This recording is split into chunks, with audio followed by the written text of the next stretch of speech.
శ్రీ గురుపే నమ. శ్రీ మాత్రే నమ. వెల్కమ్ టు విఎంకే ఆస్ట్రో న్యూవాల ఛానల్.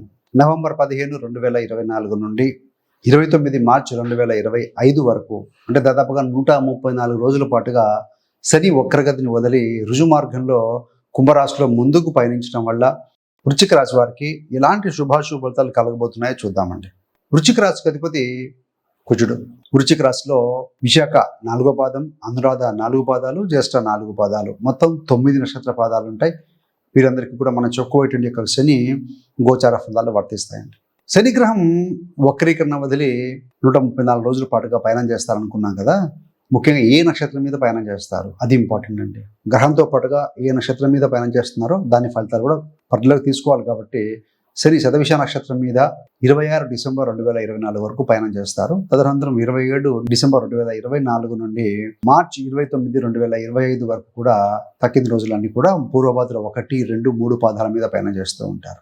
అంటే శని వృశ్చిక రాశి నుండి మరియు వృశ్చిక లగ్నం నుండి 4వ స్థానంలో ఉన్నారండి. ఇంతకాలం గత 4 నెలల పాటుగా వక్రీకరించి ఉన్నారు. అంటే 4వ స్థానంలో ఉన్న వక్రీకరించారు కాబట్టి 3లో ఉండి 3వ స్థానాన్ని, 5వ స్థానాన్ని, 9 మరియు 12 స్థాన ఫలితాలు ఇస్తూ ఉన్నారు. ఇప్పుడు ఏంటంటే వక్రీకరణ వదిలేరు కాబట్టి 4వ స్థానంలో నుండి ముందుకు వెళ్తున్నారు కాబట్టి 4వ స్థాన ఫలితం, అదేవిధంగా తన తృతీయ దృష్చేత 6వ స్థానాన్ని వీక్షిస్తూ ఉన్నారు కాబట్టి 6వ స్థాన ఫలితాన్ని, సప్తమ దృష్చేత సింహరాశిని చూస్తూ ఉన్నారు కాబట్టి 10వ స్థానాన్ని, మరియు మీ యొక్క రాశి మీద దృష్టి పెడుతూ ఉన్నారు కాబట్టి ముఖ్యంగా జన్మరాశి మరియు జన్మ లగ్నానికి సంబంధించిన ఫలితాలు వర్తిస్తాయని చెప్పాలండి.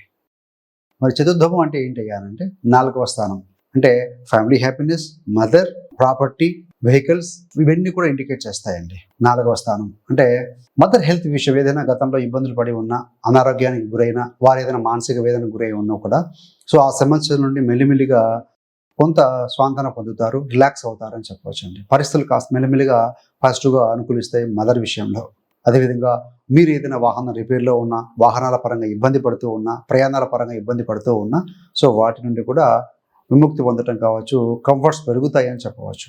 మరి 4లో శని, అదేవిధంగా ఈ యొక్క కుంభరాశిలో ఉన్నారు, మూల త్రికోణ స్థానం అవుతుంది కుంభం కాబట్టి ఏంటంటే సొంత ఇంట్లో ఉన్నారు, మూల త్రికోణంలో ఉన్నారు కాబట్టి బలమైన వారే కాబట్టి శని ఏ స్థానంలో ఉంటే ఆ స్థానానికి శుభ ఫలితాలు ఇస్తారండి. కాబట్టి మీరు ఏదైనా ఇంట్లో రిపేర్లు కావచ్చు, లేదంటే కనుక ఇంటిని రీమోడలింగ్ చేసుకోవచ్చు, డిమాలిష్ చేసి కొత్త ఇల్లు కట్టుకోవడం కావచ్చు, కొత్తగా ఇంటిని అలంకరించుకోవడం, ఇలాంటి పనులన్నీ కూడా సవ్యంగా సాగుతాయి. అదేవిధంగా మీరు అనుకున్నటువంటి యొక్క వాహనాల విషయంలో కూడా అనుకూలమైన సంఘటనలు జరిగే అవకాశం ఉందండి. 4వ స్థానంలోని యొక్క శని దృష్టి 6వ స్థానం మీద పడుతుంది. 6వ స్థానం అంటే మేషంలో శని బలహీనుడు కాబట్టి ఏంటంటే 6వ స్థానం అంటే శత్రు, రుణ, రోగ బాధ. శత్రువుల విషయంలో, కాంపిటీటర్స్ విషయంలో కొంత జాగ్రత్తగా ఉండండి. తరచూ మీతోనే ఉండి, మీ వెంటనే ఉండి, మీతో పాటు పనిచేస్తున్న సహోద్యోగుల విషయంలో కూడా కొంచెం ఆచితూచి వ్యవహరించండి. ఎందుకంటే 6వ స్థానాధిపతి కుజుడు బలహీన పొంది కర్కాటకంలో ఉన్నారు కాబట్టి సో బిట్ కేర్ఫుల్.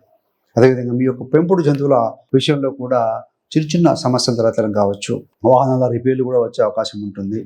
ప్రయాణాలు జరుగుతాయండి, కానీ ప్రయాణాల విషయంలో కూడా ఏమరపాటుగా ఉండాల్సిన అవసరం కనబడుతుంది.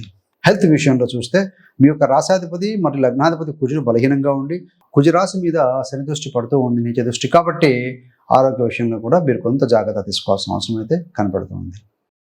ఇంటి కోసం కావచ్చు, వాహనం కోసం కావచ్చు, వృధా రుణాలు అధికంగా తీసుకోవడం వల్ల కూడా ఇబ్బందులు తలెత్తే అవకాశం ఉంది కాబట్టి హ్యాండ్ లోన్స్ కావచ్చు, బ్యాంక్ లోన్స్ కావచ్చు, personal loans, what ever it maybe so ఆ విషయంలో కూడా కొంత కేర్ తీసుకోవాల్సిన అవసరం కనబడుతుంది.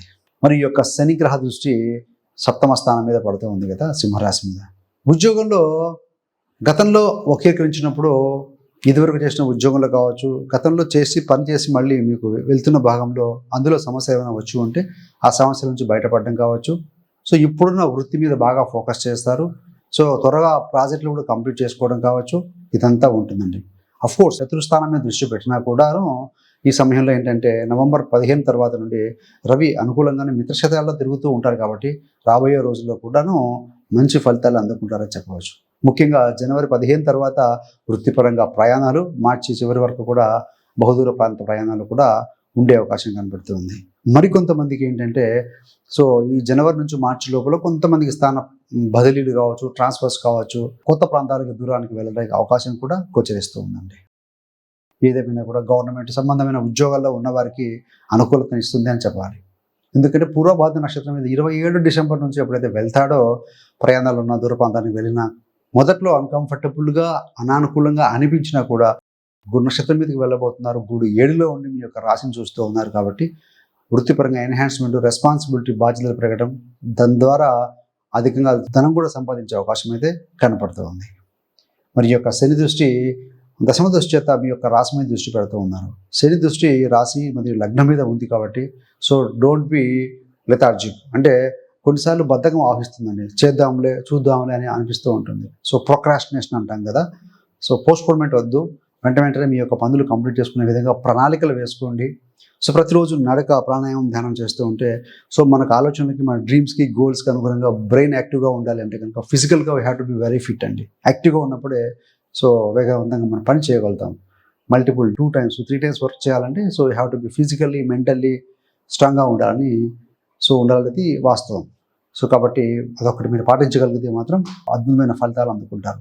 ఈ యొక్క శని తృతీయానికి కూడా ఆధిపత్యం వహిస్తూ ఉంటారు కాబట్టి తృతీయాధిపతి చతుర్థంలో ఉన్నారు కాబట్టి మీ యొక్క సహోదరుడు, మీ యొక్క అంటే చిన్నవారు ఎవరైతే ఉన్నారో వారి డెవలప్మెంట్ కూడా బాగుంటుంది. ముఖ్యంగా శని వక్రీకరణ వదిలిన తర్వాత ఏంటంటే ఈ యొక్క వృశ్చిక రాశి వారికి వృత్తిపరంగా ఫలితాలు ఉంటాయండి. వృత్తి లేని వారికి వృత్తి వస్తుంది. కాస్త శని రాహు మీద ఉన్నాడు కాబట్టి డిసెంబర్ వరకు కూడా రాహు అంటే కొంచెం శని రాహు సంబంధం హార్డ్ వర్క్, లెబరియస్గా ఉన్నా సరే మార్కెట్లో పరిస్థితులు బాగా అనుకూలంగా లేనప్పుడు so take up the work, join అయిపోండి, హ్యాపీగా సక్సెస్ఫుల్గా పని చేసుకుంటూ వెళ్తే చక్కటి ఫలితాలు అందుకునే అవకాశం చాలా బలంగా ఉంటుందండి. సో మొత్తంగా చూస్తే ఏదైనా ఫలితాలు అందుకుంటాం. రెమెడీ ఏంటంటే అంటే తృతీయ మరియు చతుర్థాధిపతి అగ్రిమెంట్స్ విషయంలో కావచ్చు, సోదరుల విషయంలో కావచ్చు, ప్రాపర్టీ విషయంలో కావచ్చు, మదర్ హెల్త్ విషయంలో కావచ్చు, కుటుంబ సంతోషంలో విషయంలో కావచ్చు, ఫలితాలు అద్భుతంగా రావాలి అనుకుంటే వృత్తి విషయంలో కూడా ముఖ్యంగా శనికి సంబంధించినటువంటి స్తోత్రాలు పఠనం చేయడం, శనికి జపం చేయించుకోవడం, జపం, తర్పణం, హోమం, డిజేబుల్డ్ పీపుల్, నడకలు సరిగా లేని వాళ్ళు, వృద్ధులు, కుష్ఠరోగులు ఇలాంటి వారికి కూడా, ఓల్డ్ ఏజ్ పీపుల్ కూడా సహాయ సహకారాలు అందించగలిగితే కూడా ఈ పాజిటివ్ కర్మ వల్ల మంచి ఫలితం అందుకుంటారు. అదేవిధంగా కుజుడు కూడా నీచలో ఉండి శనిని చూస్తూ ఉన్నారు కాబట్టి ఏంటంటే హనుమాన్ చాలీసా పఠనము, అదేవిధంగా విష్ణుమూర్తి ఆరాధన, దాంతోపాటుగా సుబ్రహ్మణ్య స్వామి ఆరాధన. ముఖ్యంగా కుజుడు జలరాశిలో ఉన్నాడు కాబట్టి సుబ్రహ్మణ్య స్వామికి అభిషేకాలు కూడా మంచి ఫలితం ఇస్తుందండి. So thanks for watching. ఇలాంటి మరిన్ని మంచి మంచి వీడియోల కోసం VMK astro numerology channel subscribe చేసుకోగలరు. పక్కన ఉన్న బెల్ సింబల్ మీద క్లిక్ చేస్తే మేము చేసే ప్రతి వీడియో కూడా నోటిఫికేషన్ ద్వారా మీ దాకా ఉంటుంది. సర్వేజన సుఖినో భవంతు. స్వస్తి.